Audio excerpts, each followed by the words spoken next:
Ladies and gentlemen, we have in this corner standing from Akron, Ohio, the undisputed, undefeated. He said, bad bitch, point her out. Where she at? Point her out. Where she at? Point her out. There she goes.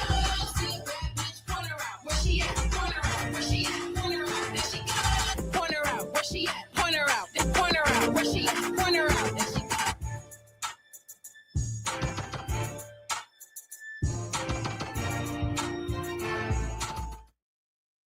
All right, what is going on, entertainment? So I'm coming to y'all with another video. We're doing a Hollywood hot topic. So I already know what to do. Hit that like button, hit that subscribe button, and let me know what y'all think about this video. All right, so we're doing an update, you guys, first on Sidney Starr. So it looks as if a rubber fell out of her pocket during the arrest. They said Sidney Starr told police the male she went to her hotel room told her he was an adult, and cops said rubber fell out of her pocket during her arrest. For what happened, TMZ learned. I'm not saying the word. Due to YouTube guidelines, we obtained the Hatfield Police Department report from Sidney's arrest for S and CM, and police said an open condom fell out of her clothes during a pat down. They find another prophylactic in her pocket. I'm assuming what they found that they're describing as a probe is probably it's basically, I think it was probably those inhalants that are used for the P word. If y'all get what I'm saying, okay? Once again, I'm trying to be very appropriate for YouTube. I don't care at this point what happened to Sidney. I ain't gonna lie. And the reason why is because she tried to gaslight us as an audience and as adults.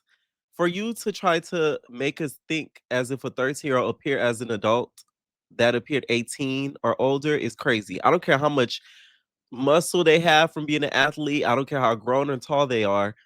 A 13-year-old is never gonna look 18 or older. Straight up. Okay. They barely even have hit puberty at that point. So you cannot tell me they just appeared so old to the point where you just got fooled and got caught up in your draws. I don't care what nobody say. And the fact that she went and pursued, that's why I do not care what happens to her. They said the report notes Sidney was staying at Embassy Suites in Georgia, and an employee of the hotel called the police to report another person had a juvenile.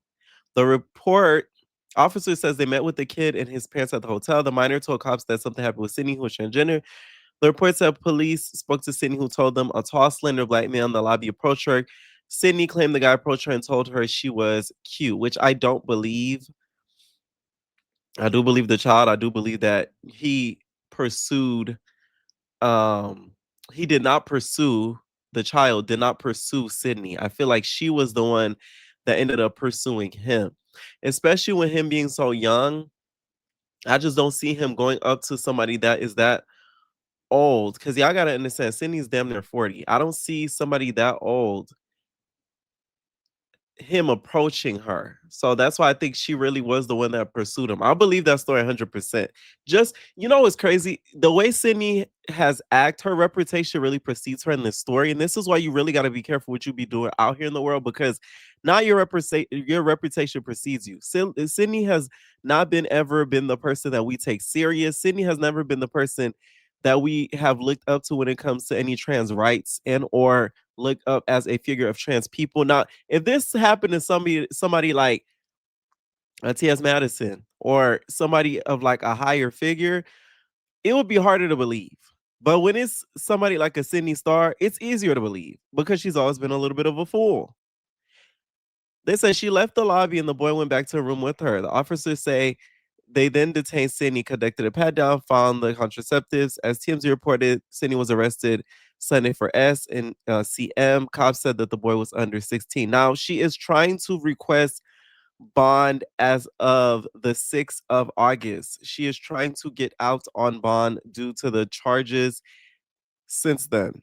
It's a court update. Sidney Favors has formally asked the Fulton County Superior Court to set bond in her pending criminal case. On August 6, 2026, Favors, through Assistant Public Defender Fama Kelly, filed a motion, which, by the way, a public defender, Sidney, girl, you are asking to stay locked up permanently. Through Assistant Public Defender Fama Kelly, filed a motion for bond in state of Georgia versus Sidney Favors. In the motion, Favors asked the court to set bail in a reasonable amount, arguing that she satisfies the legal requirements for bond under Ayla versus State and OCGA and 1761 Georgia's bond statute. The motion also states that Favors is indigent, asserting she is financially unable to post an unreasonable bond and can afford nothing more than a nominal bond. Based on the circumstances, the defense requests that the court conduct a hearing and establish a reasonable bond amount. Girl, keep her in there. Keep her in there. No shade. If you have $40 to pay a minor, then girl, you should have coin. What are you doing? Straight up. Keep her in there. Like, no, no, no, no, no, no, no, no. Okay. I just feel like the amount of story that she tried to spin within this, it's making her look more and more guilty. It'd be one thing if she denied all these allegations altogether, like somebody was lying on her, somebody was trying to pin a story on her because of who she is, then I'd feel more sympathetic to it. But the fact that you admitted it to some capacity means that you knew what the heck you were doing and you acknowledge the fact that this kid, was somewhat young. You just thought that they were a little older, which I think is a lie. Because why would you try to pay the child for him not to tell if he was 18? Because if he was 18, it wouldn't matter. Because what? They're an adult, right? That's what y'all think, y'all nasties. Y'all still shouldn't be messing around with 18-year-olds, but hey, I'm crazy for thinking that. I'm just confused as to why she's using a public defender. Because, girl, you really must not have any money. My whole thing is, though, where did Sydney's money go? She was doing OnlyFans. She just worked with Zeus. So it's clear that the money management was not on point because OnlyFans, especially with the stuff that Sydney was doing and who she is as a person, I know she was pulling a certain amount monthly, and then also with Zeus, with you just hosting the audience reunion, they had to have paid you, a substantial amount of a fee. So a public defender, Sydney is so stuck. It's not even funny. Like, I don't think she's getting out any soon. I don't think they're gonna grant it. I hope they don't grant it just because of the condition of the crime and the amount of turmoil that she caused towards the kid and now to the community. So, babes, oh well, it's how I feel. And I feel like she should be very happy and lucky that the fact that they were nice enough to place her in that special area in that unit due to her being trans, because with the crime that she did commit, I feel like they could have easily allowed her to be in that men's sort of side of the unit. So thankfully they cared about her safety enough to not do that.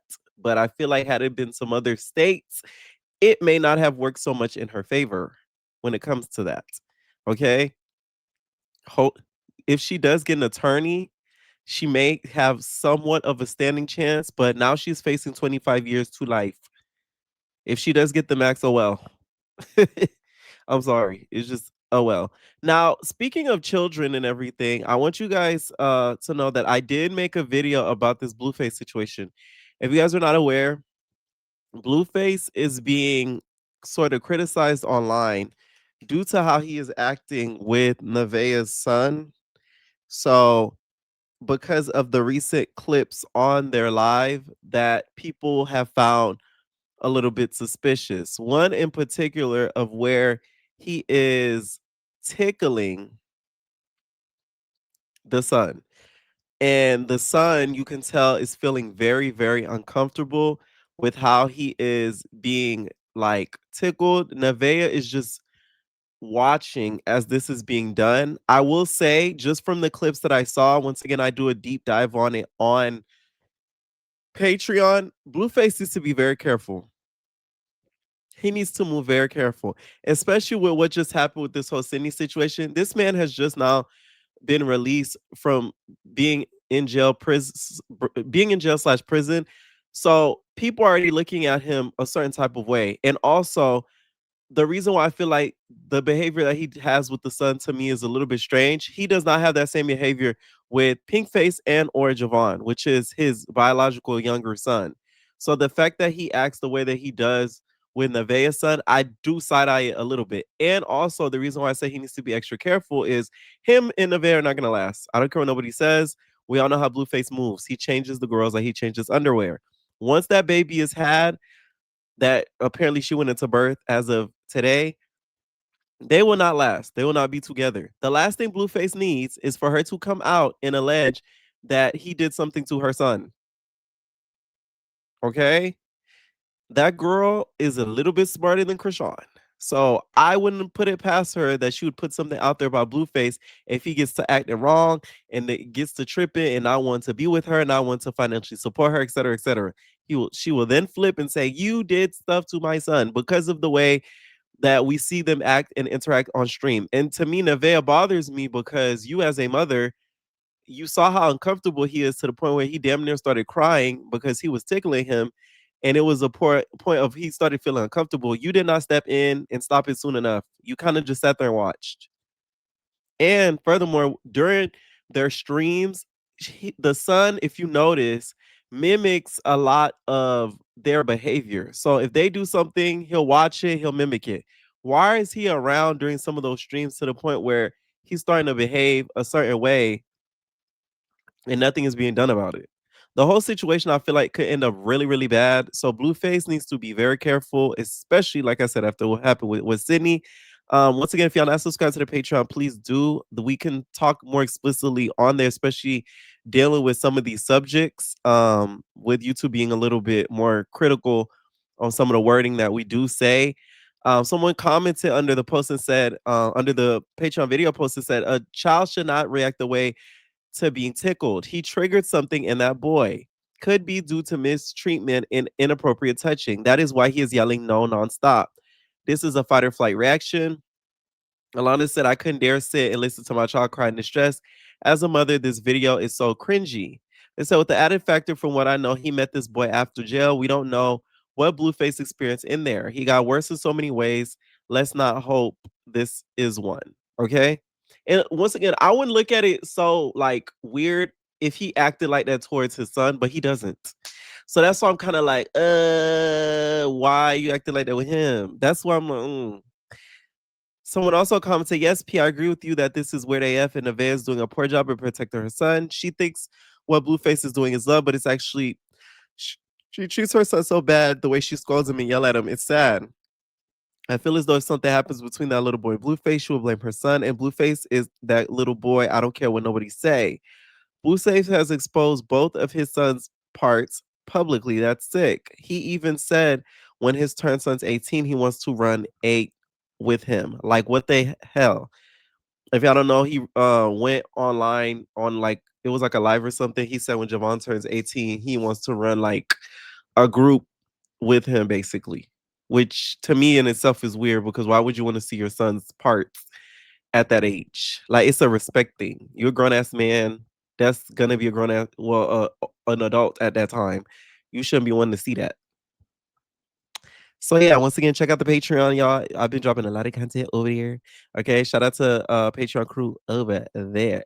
Okay, all right. Next I want to get into y'all is Porsha versus Shamea. These two go at it to the end of time, y'all. Cats and dogs. I'm talking about cats and dogs. You hear me? Due to the premiere of Real Housewives Ultimate Ghost Trip that they went on, okay. Recently there was a comment left right? About Shamea and her joining the show. And there was a whole debate about that on the page No Chaser TV, okay? Where Andy was basically talking about, Shamea's role and stuff like on the show, just everything and etc. So take a listen. And so like I feel like Porsha and Shamea, they could like really get along, but so they kind of stayed clear of each other, but there were, it was all very calm. Sorry. Y'all know I love to do Andy voice, child. It's so breathy and airy, girl. Like, is it? Andy, back up from the mic. You breathing too hard up in it, girl. Like, Jesus.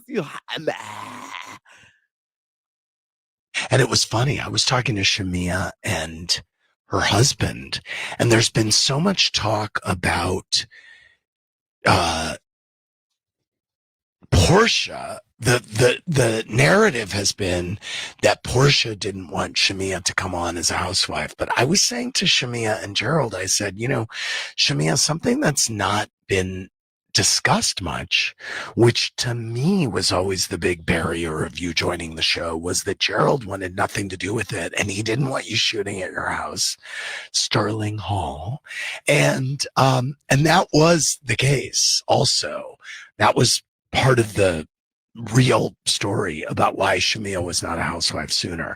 And I was saying to Gerald, I said, when you show up, it's really great. And it was nice. I had never met him. The HVAC king. He's the HVAC king. Okay, there's this whole debate about how Shami ended up on the show. She was asked before, why wasn't she joined? Why didn't she join due to maybe her husband not wanting to be comfortable, herself not wanting to be comfortable? It's this whole debate that goes on and on and on and on and on that Porsha and her have been going back and forth about. So Shami said, my husband has never had a problem with me filming at our home or with our children. He just never wanted to be on the show. Now, Portia said, now you're implying Andy is lying for the second time. You are low down and dirty. Portia let us say that. Anytime Portia get into it with somebody, girl, she gonna say they low down and dirty. Every 2 seconds, you are low down and dirty. Okay? She basically called her low down and dirty for lying, allegedly, on Andy. Okay? She then went on and said, first, Andy already confirmed that I tried for years to get you on Real Housewives of Atlanta as a full-time housewife. Second, Andy is saying that the real reason, which hasn't been discussed until now, is that Gerald didn't want you filming in the home. Yet here you are saying that Andy is lying again. You are a liar and you are low down, steady stirring false narratives. Shaking my head. The real story, true narrative. Hashtag let's go. Okay, here's the thing. I feel like Shami is telling the half truth. I don't think Gerald was comfortable with with her being on the show, and I do believe him not being comfortable with him filming in the house. Because if you're gonna really look at it, when Shamia was a friend, she barely filmed in her house. All we would see is Shamia outside. We used to call her, I used to call her outside Shamia. You know what I'm saying? All we saw was outside Shamia. Straight up. We never really saw her film in that house. We barely saw the husband up until she became full time. So it is more plausible to believe the story that he was not 100% comfortable. Of course, he's going to support his wife now, but before, I do not think he was comfortable with her being on the show. Rightfully so. We've seen so many couples that go on these housewife shows and they get divorces right away. So why wouldn't he be comfortable with why wouldn't he not be uncomfortable with him and with them two going on the show and possibly getting a divorce? They have children together, okay? And he's very successful. He's very well off. I would want to protect that at all costs. Why would I risk that for what? Fame? Please. Please. Let me be an HVAC king. You think I'm going to be here on this internet trying to gain some followers? Please.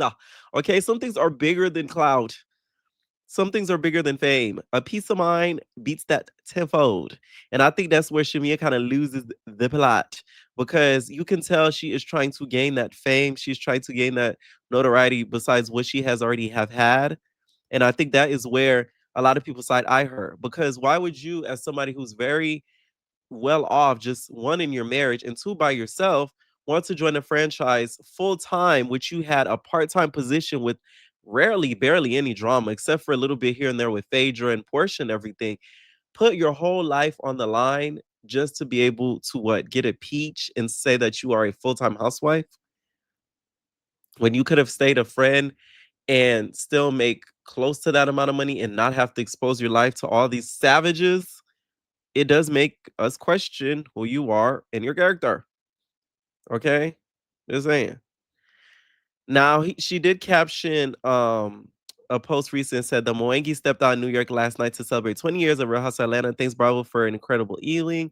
More pics and videos to come. He even made a statement basically supporting his wife. Okay, hot the horn on him, Greg. Beep beep boop boop. Okay, beep beep. Thank God. All right. Anyways, y'all.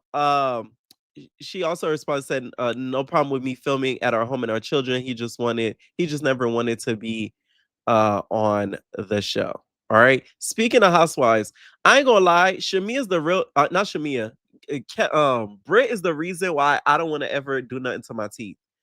This don't even look like Brit. This is Britannia. This is not Brit. Who the heck is this? When I saw her, I had to do a double take because clearly something was done to her mug, specifically that mouth. Okay, let's talk about that mouth. In my New York voice, let's talk about that mouth because you're clicking and you're clicking out of your mouth. Like I'm telling you, veneers is just never been away from me, babes. Because it's like if you do not get it done properly, it could reconstruct your whole face. Isn't that crazy? She does not look the same, y'all. This is Britannia. She from the 808. Cause ain't no way. You can't be from the ATL. Brit. This is not Brit, okay? Brit Edie is her name. No, it's not. It's Britannia. She says she's not ready to speak about her departure from Real Housewives of Atlanta. And she's not ready to talk. Just know I got a lot to talk about and discuss with the world, the universe. And, I just been sitting back and chilling and thriving as much as I can thrive. But we still thriving, okay? Hair growing, shit is getting long, things are getting sorted out. And all the things that y'all be saying. So it's given that the lawsuit is progressing and she might be able to leave with a settlement. Ah, got it, Brittany. Got it, got it. Ah. So you're gonna be leaving with some money and you're happy with the amount of money that you may be leaving with. That's what it's given. That's what it's given. And we love it for you, Britt. You just make sure you say that money. Because you're not gonna be able to work on television again. Man, yeah, stop looking and reading the blog.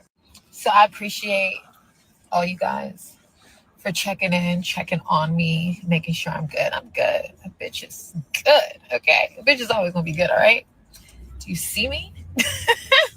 So with that being said, just know I'll be paying attention. I'll be watching, but I just need y'all to not get clouded by the bullshit. But outside of that, we got a lot of great things going on. But when you got great things going on, you gotta be still and not let the universe and the world know what you got going on until it's ready, until it's time. And so you motherfuckers don't know when it's time, okay? But Can Britt speak when it's time? Because her evil sister Britannia may not say the right things. that's why I ain't been saying too much. That's why I just been, you know, being cute, chilling, and watching things naturally unfold. Because And I hope when this all gets rectified, we're able to get Kenya back. Like, you stole something from us, which is a great reality star. When what you did in pursuing legal action against Bravo, and it bothers me because now we weren't able to have Kenya on these newer seasons because of you doing this. So I just hope that once this is all rectified, we're able to have Kenya back. That's all I ask. You get what I'm saying? I still don't think her pursuing legal action was the smartest move, only because that money will eventually run out. And I think long term, her staying on the show would have benefited her more because slowly but surely, I saw and she becoming one of Andy's favorites. And we all know once you become one of Andy's favorites, you are in for the long haul, babes. Look at Phaedra. Look at Porsha. Look at Cynthia. Those are what I call Andy's favorites. Okay? These are the girls that Andy will forever respect. You'll forever have a job, whether it be as a friend of, a housewife, a spinoff. You're going to stay in the loop. Okay? Now, with this settlement, eventually, I feel like it may run out, and Britt is going to regret ever doing this because Britt is a label girl. So I just feel her splurging and, going on a series of shopping trips and it running out, especially now that she's not with the husband. So she doesn't have the husband to control that. So I don't see it ending very well, but praise goes out to her. Okay. Now, Clarissa Shields, you guys, is still going off on this radio host, Miss Shinika, over Miss Shinika saying, girl, why you with that lady husband? Okay. And she basically is threatening her. She is threatening to whoop her out to the point where Miss Shanika, y'all had to contact an attorney because she's a little bit fearful of what could happen to her. She's a little bit fearful of the fact that she may get hit with a by a heavyweight champ. Okay. I am the heavyweight champ. Me. Hey. This is what Miss Shanika had to say, y'all. My team that I work with, we're like, oh, you better be careful, in the comments because they're watching and she's with this person and that person. Like I'm supposed to be scared. Girl, all I did was an interview. Now you want to fight me about an interview? That is absolutely wow. That is what I didn't say on the radio this morning. So please go see this lady fight. She fighting August 15th. She ain't buy no advertisement for the radio station. Girl, we're not talking about it no more. I'm going to shut it all the way down. I'm not Michelle Obama. I am not this cookie cutter. I'm myself at all times on somebody else's platform. I wasn't going to get on the radio dragging and doing all of this, but I mean, it's kind of getting out of hand. And I did reach out to my lawyer because number one, she did lie on me, but she keeps saying that I lied on her, which is absolutely bananas. Yeah, she threatened. Yeah, she did. Yeah, she sent threats through people that I work with. People from my team that I work with were like, oh, I was not interviewing Remy, so I would just please like for people to stop saying well, Remy did this. Stop bringing that lady's name up. I was interviewing Clarissa Shields. My man, my money, my pap. My man, my money, my pap. Yo, is you dead ass? Like, why is you bringing me up in the situation? Like, you dead ass? I was interviewing Remy, then me and Remy would have a conversation because I want to know the backstory of this relationship that we felt was a beautiful Black love story, right? I was not interviewing Remy, so I just feel like people are taking a situation and they're criticizing somebody who was doing their job. I would, if I were her, I still would have worded the question in another way. Just know the sensitivity of the situation because I feel like when it comes to Clarissa Shields, she is not the type of person that thinks logical in regards to being with Papoose. So anything that is mere deemed negative, she is going to feel offended. She is going to feel a way. So just off of that, I would have made sure to, word it in a way to where she may not feel so offended, even though Miss Shinika, she asked what we were all thinking. Why did you take that lady's husband? You get what I'm saying? It's a question that is valid. It's a question that that's in all of our brains. Now, Miss Shanika, if you ever see her in person, just duck, babe. Just duck. That's all you gotta do, boo. Just boop. You feel me? Just duck. Now, if y'all remember Symphonique, y'all, from How to Rock on Nickelodeon, Romeo's sister, she is facing, I wouldn't say backlash, but a lot of people are noticing a huge stark difference in her appearance due to a recent post that she made, recent posts that she made. One of it her singing, another just like her at a shoot. We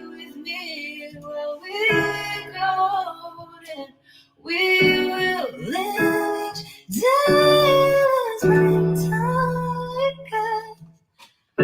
love you. No one else can make me feel the color. Now the talent didn't disappear. I mean, my God. Okay, she sounds amazing. I feel like people need to kind of go light on her. Okay, and the reason why is because she grew up in a time where I feel like being Black and being a child and being in entertainment was not celebrated like it is today. I feel like when it comes to her being on Nickelodeon, especially that network in itself, they've already had their own problematic things come out years after, especially with the stuff that Black talent had to go through at a time. I feel like she grew up in a time where colorism was heavy to the point it probably affected her through her adult life. And we are now seeing the result of it because clearly she is lighter than what she was as a youth. So I do feel like the world needs to take it a little easy on her because you don't know what mental and physical abuse that she had to go through that ended her and resulting in her looking the way that she does. Okay. She has yet to respond to a lot of the criticism people have given to her because of her looking way lighter than she did back then. Even some of her features looks a little bit different, a la her nose. So I don't think she owes the world a response, to be honest, because if she were to give a response, she would have to explain this what she went through to get to this space that she is at now. Okay? And she does not owe us her trauma and what she went through unless until she's ready. So there's that. But there is a huge difference that we all notice. So Dank the rapper, you guys, Dank is basically the rapper that's notably known for suing Lyft due to the fact that they were not able to carry her to her destination, and she sued them due to her feeling like she was discriminated due to her size, and she's blaming the city of Detroit for making her lawsuit into like a joke. I feel like I'm angry at my city too, you know? So I don't know. I just feel like after the situation that happened, I feel like my city let me down. Like the car situation? Yeah.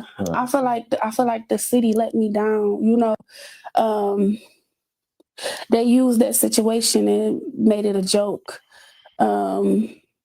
You know, I just feel like they didn't. I ain't gonna lie, Dank, you full of crap. I'm gonna tell you why. Dank, you made it into a joke yourself because you went on the Breakfast Club, you and Charlamagne keyed about it and made it into a joke. And not only that, you went and did the Sway podcast on TV with him, and you made it into a joke. It did a whole skit with him picking you up and all that. So it's just like you capitalized off of it becoming a key yourself. So please let's not act like you took this so seriously to the point where you made it seem as if it affected your life in such a negative way. Like you clearly wanted some money too at that. Let's not act as if you were some big victim here.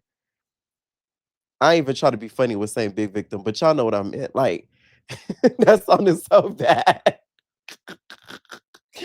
Oh, that sounded so bad. I didn't mean it like that, y'all. But no, for real, like she really capitalized off of it being a joke.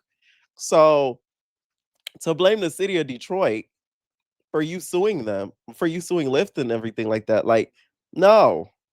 No, no, no, no, no. You can't blame anybody but how you proceeded to act after the suit was placed. They didn't have my back for real.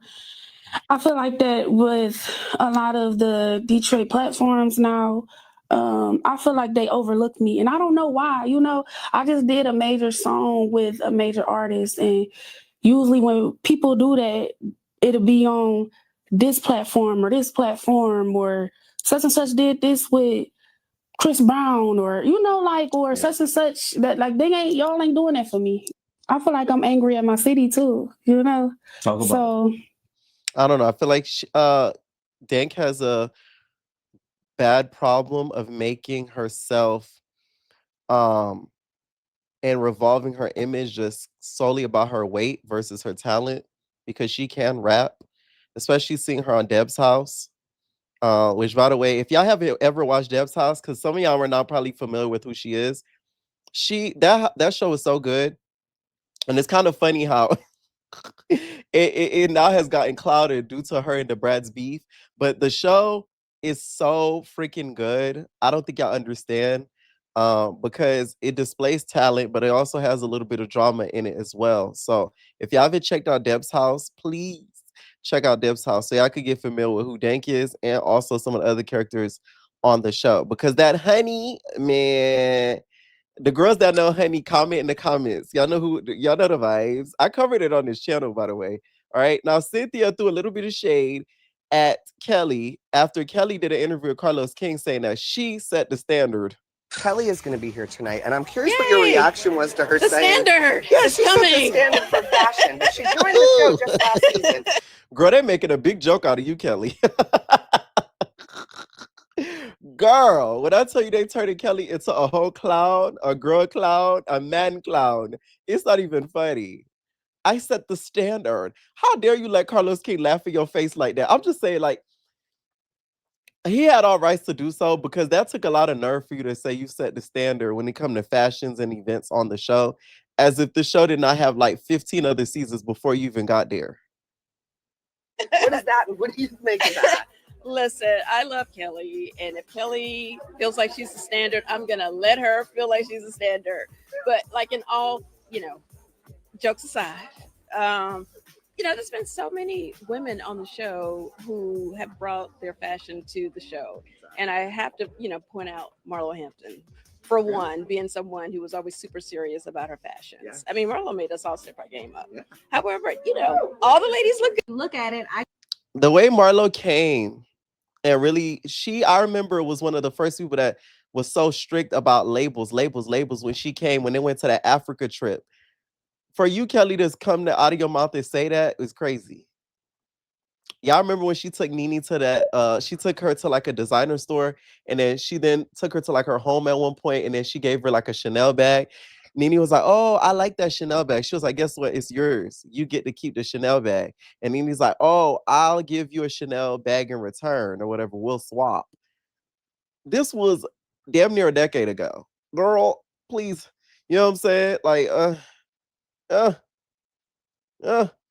Now, on some sad news, Tonight's Avoid it looks as if Nolan Wells' mother is facing an investigation in her job, corporate wise. News like this is so sad because this lady is grieving and y'all are torturing her. Nolan Wells' mother has never came out and said anything in regards to race, dealing with her child's death. She's never came out and ever incited a race war.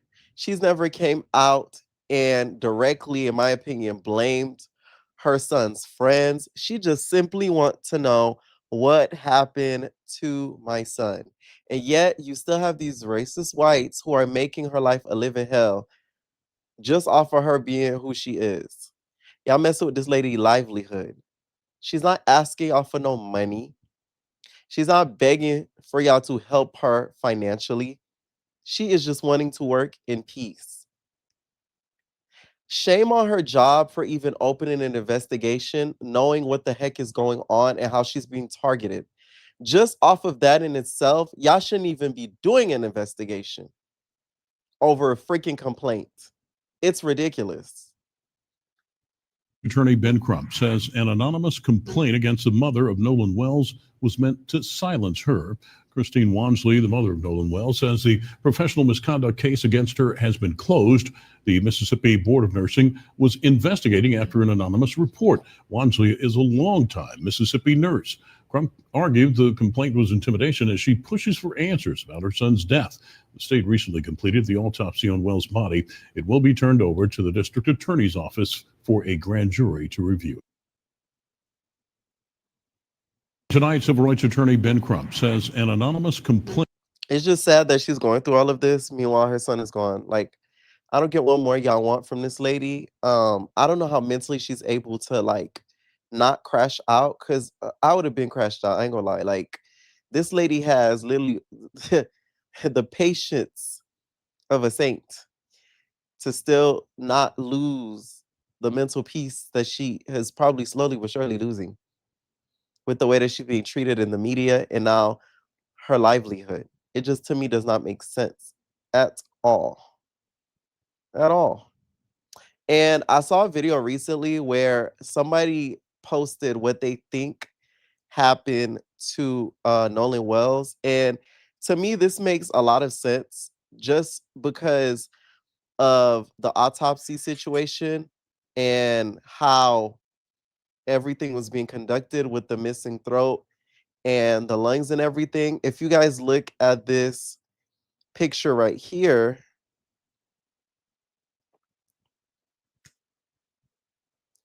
this is a plausible explanation as to probably what happened. It said, people asking me what I think happened to Nolan. Well, this is my opinion. with all the facts that, and then it shows the choke. It says, people ask me what I think happened to Nolan as well. This is my opinion. With all the facts that was known about the case, to an explanation what could have happened.